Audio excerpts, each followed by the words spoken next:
Hey, what's going on, everyone? How you guys doing? Matt Jarbo here, $3 Theater. And you know, the Five Nights at Freddy movie has been a long, and I mean long, gestating property in Hollywood. And we finally have an update today, and it's a good update. It's a great update. But before we dive into just that, we need to go back.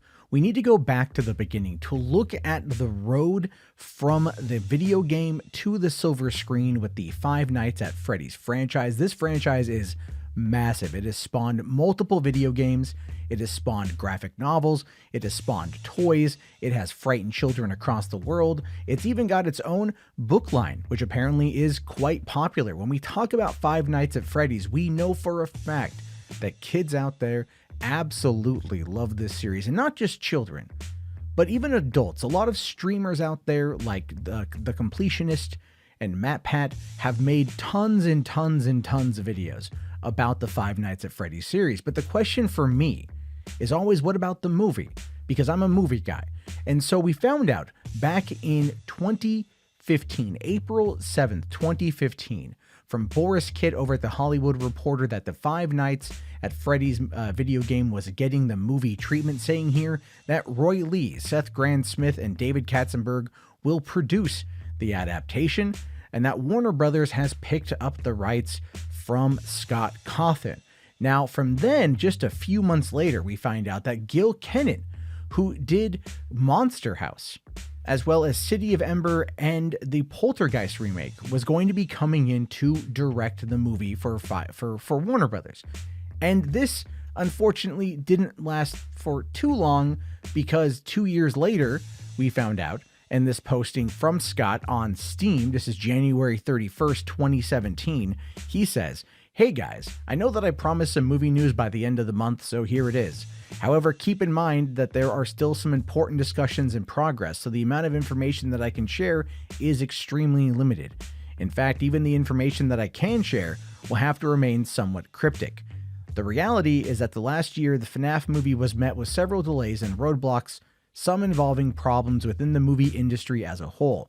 As a result, as of right now, the movie is back at square one.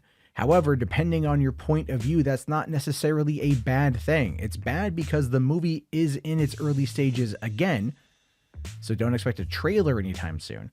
But it's good because I want to make sure that the right movie can get made, and that things are on track right now for that to happen. I'm also going to be involved in the movie from day one this time, and that's something that's extremely important to me. I want this movie to be something that I'm excited for the fan base to see." So there you have it.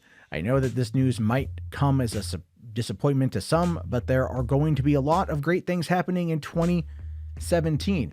And in fact, that was followed up just a few months later by Scott posting on March 28th, 2017. So literally just 2 months later, that he had signed a deal with Blumhouse Productions to make the Five Nights at Freddy's movie.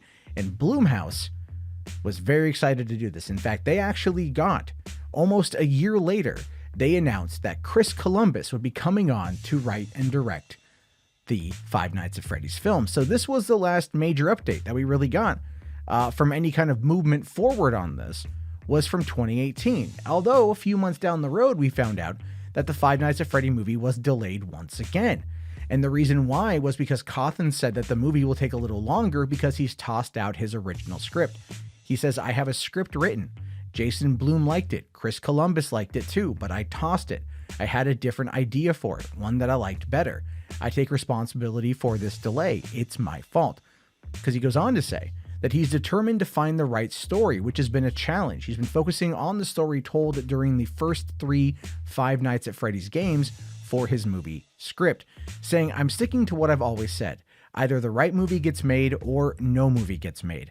I hate delaying a project that's already seen so many delays, but I have to go with my instincts on what I think will be exciting and interesting, and what I think the fan base will really want to see. If that means that I have to start over 10 more times, then that's what I'm going to do. The good thing is that each attempt gets better, and better in my opinion, so despite the delays, it's going in the right direction." Now, this was also from 2018, and from there, it went really silent until June of 2020, when an article came out on Screen Rant saying Five Nights at Freddy's movie rapidly moving forward. In the Zoom Q&A, Jason Blum has revealed that the Five Nights at Freddy's game or movie is rapidly moving ahead, and the movie will be ready soon, saying that in an appearance on Fandom's interview series Hey Fandom, led Jason Blum revealing that progress on the FNAF movie is rapidly moving ahead. While no specific details were given, Blum mentioned that work on the film has been super active and that we have a perfect shot at seeing the movie move into production. Updates on the film have been scarce, so this is a good reassurance to fans that Blumhouse hasn't given up just yet.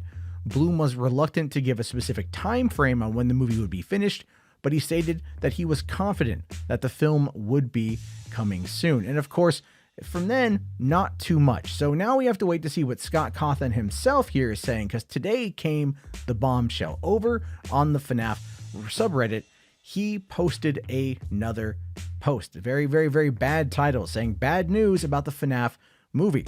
Hi everyone, before we get to the bad news concerning the state of the Five Nights at Freddy movie, I wanted to share a brief history of the FNAF screenplay.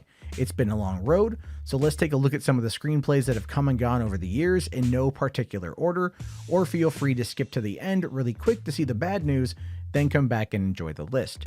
Some of these came from big studios, some came from big directors, some from me, and some from other hired writers. I gave the screenplays a name, and I'll include a brief synopsis, as well as what ultimately led to each screenplay being canceled. Now, if you heard if you remember his comments from earlier, he was very adamant that the script had to be right. So let's take a look here at just how bad some of these were. So you have the F screenplay, with the setup being a group of teenage troublemakers break into Freddy's, chaos ensues. The problems, although a basic setup, there were a lot of odd choices here, which only got weirder as the story continued. The story ended with our protagonists in a secret underground animatronic factory that was designing robots for the government. The verdict was, what the F, strayed too far away from the source material, tossed. Then there's the Plushies Take Manhattan screenplay. The basic setup is Plushies Take Manhattan. The problem, Plushies took Manhattan. Verdict, burned with fire. Then you had the Random Charlie screenplay. Basic setup, Charlie and friends sneak into Freddy's after hours to retrieve a lost toy. The problems, although sharing names of familiar characters from the series, these characters had nothing to do with their game and book counterparts. While featuring familiar elements of the games, it seemed too loosely based on the game and lost a lot of its impact because of it. The verdict felt like random bag of FNAF elements with no real stakes. Meh. From there, we have the Silver Eye screenplay, which I'm assuming is based off of the book. Basic setup. Kira and I both worked on 3 versions of a Silver Eye screenplay over the course of about a year, trying to find the right approach to the story from the first book. The problems. These were the first attempts I made myself to write a screenplay after realizing it was going to be difficult to find someone else who understood the lore well enough to do it. Unfortunately, it also meant the screenplay suffered greatly from my inexperience at writing. Even Kira, with her writing expertise, couldn't save them. Verdict. Although these had some good elements, I ultimately decided to focus on making a screenplay from the games and not from the books. Then you have the Pawn Shop screenplay. Basic setup. Kid who watches after a pawn shop finds trouble when an animatronic is brought in. It turns out Freddy's has been robbed and the animatronics were taken to different locations for sale. The other animatronics come to retrieve the one at the pawn shop, and the kid and his friends get roped into adventure. The problems. A creative approach, but it felt a little bit too much like a boy and his animatronic, too much after-school adventure, not enough horror. Verdict. Seemed like a good idea at the time. Then you have the Misfit Kid screenplay. Basic setup. Single mom brings her kid to a new town. Kid finds Freddy. Hilarity ensues. Problem. One of the problems in creating a modern-day story with an old Freddy setting is finding a way to connect the protagonists to the restaurant, finding a reason for them to be there, and finding a reason for them to stay.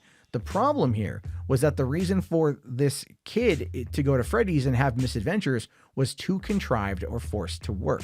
Verdict. Not a bad setup, it just didn't work. If I don't care about these characters, then there's a good chance no one else will either. Pass. And he goes on to say, this was going to be the screenplay for a while.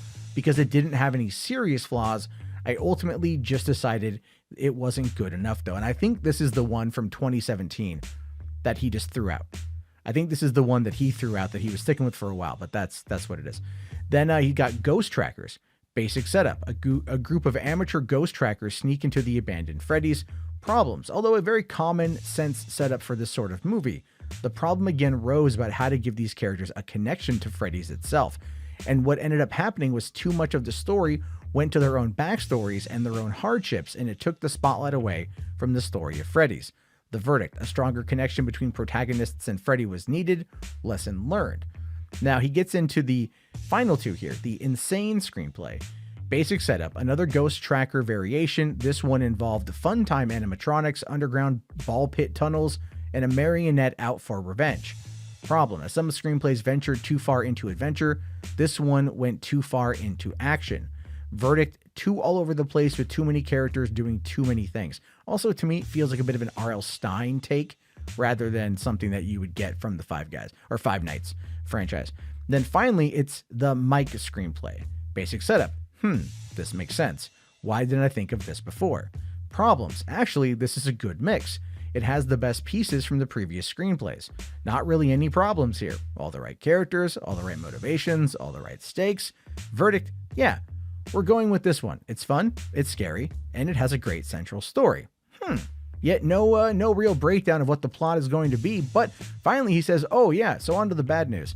The bad news is that there won't be any more screenplays to add to this list since we're officially making the Mike screenplay.